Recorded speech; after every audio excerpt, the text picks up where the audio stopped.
Hi, I'm Brenda, and you're listening to the Little Kingdom Warriors podcast, where we help our kids discover God through play.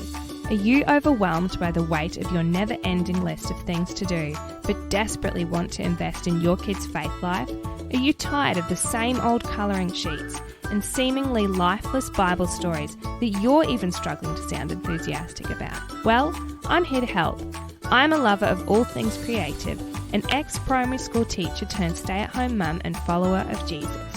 Let's walk this path together and transform our kids' lives with new and exciting ways to explore the Bible and help them become God's little kingdom warriors. We might not have it all together, but with God, and maybe a strong coffee or two, we've got this.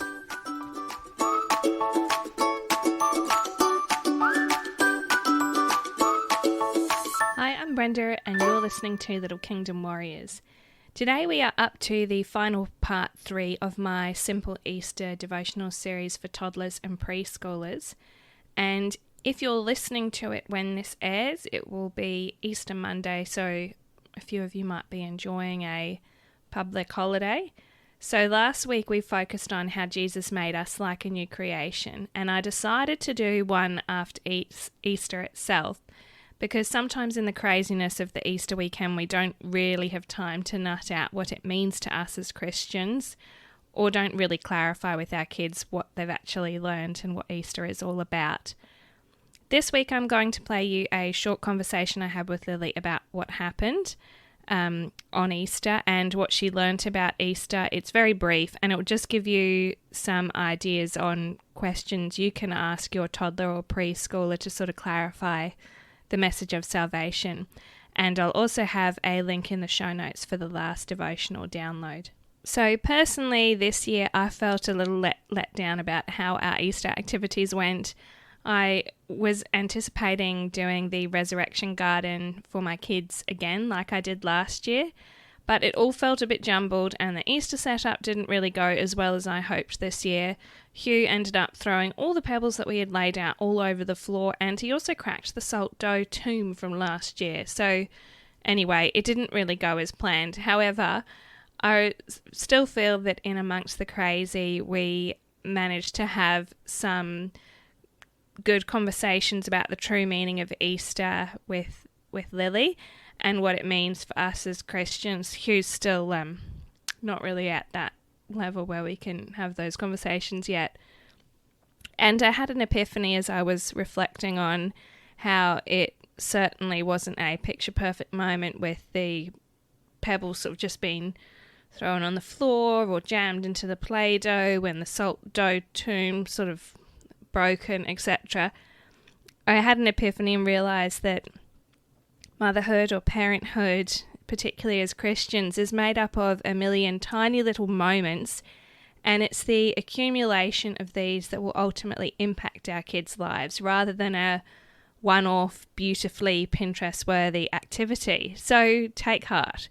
If your activities didn't go as well as you planned, and they also ended up moderately disastrously like mine did, it's something that happens to every single one of us.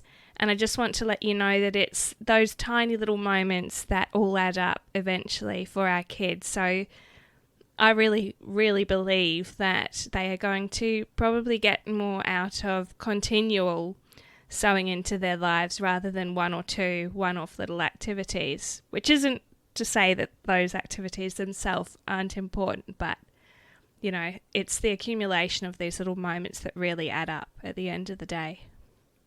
So all that being said, today I really wanted to equip you with some practical tips, with questions and ideas that you can ask your child so you can truly gauge if your child understands salvation. So today we are going to be talking about simplifying salvation for toddlers and preschoolers, practical tips from honest conversations with a 4-year-old, and that 4-year-old is Lily.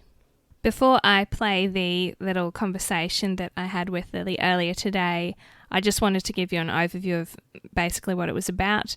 So I was trying to clarify with her what she'd actually learnt about Easter so far, because sometimes it's sort of hard to gauge her understanding.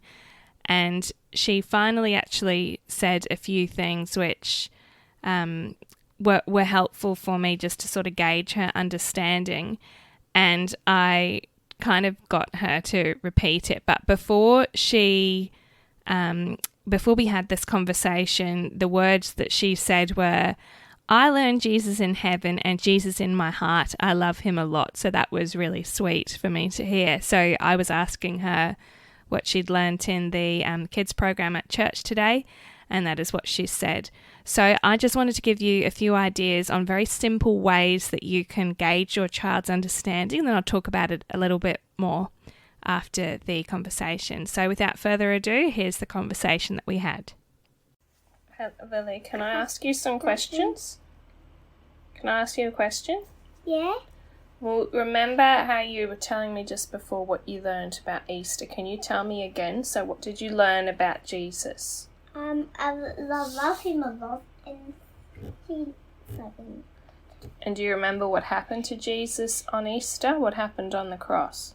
he can go in heaven. He go in heaven, okay. And why did he go into heaven? Cause he's alive. Oh, he was alive. That's pretty cool. Do you know what that means for us? What does that mean for us? It means he's going to heaven too. Ah, how do we get in heaven?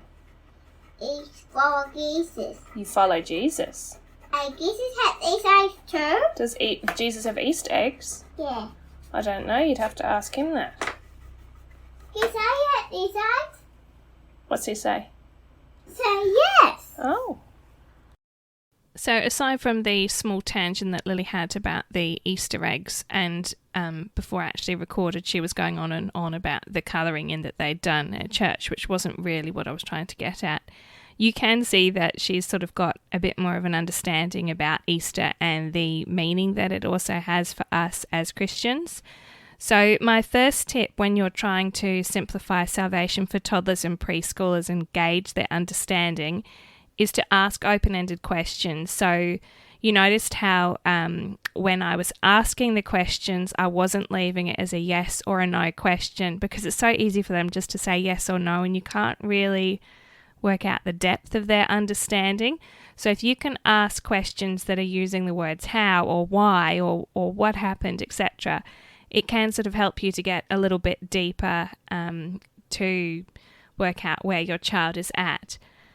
So some other questions that you might be able to ask, and I'll also write down the ones that I asked with Lily, were how can we get to heaven? How does Jesus feel when we sin? Or if your child doesn't understand the word sin, you could change that with using the word naughty things. I wanted to go into that a bit more because Lily seemed to think that it made Jesus angry. And while I suppose parts of that might be true, I really wanted to emphasize that Jesus still loves us, but it does make him sad when we sin against him. The other question that I think is really important to cover is, how does Jesus get in your heart? So that might be something that you can dive into a little bit deeper. The second thing that I think is really important when we're trying to simplify salvation for toddlers and preschoolers is to make sure that we allow them the opportunity to be revisiting Easter and the Easter message and the message of salvation throughout the year. So the salvation message shouldn't be a conversation that we only have at Easter. Definitely it's something that we should be frequently revisiting. And the reason that we would frequently revisit these conversations is to gauge our child's understanding and to find the gaps in their knowledge. It's like how in school you wouldn't just teach a child how to do long multiplication and then never go over it again. They would forget the essential parts of how to do it. And likewise, we want to equip our kids so that the verses we teach them are etched in their minds. And when I was thinking about this, I was reminded of the passage in Deuteronomy 11, verses 8 to 19, and it says, "Fix these words of mine in your hearts and minds, tie them as reminders on your hands and bind them on your foreheads. Teach them to your children, speaking about them when you sit at home and when you walk along the road, when you lie down and when you get up."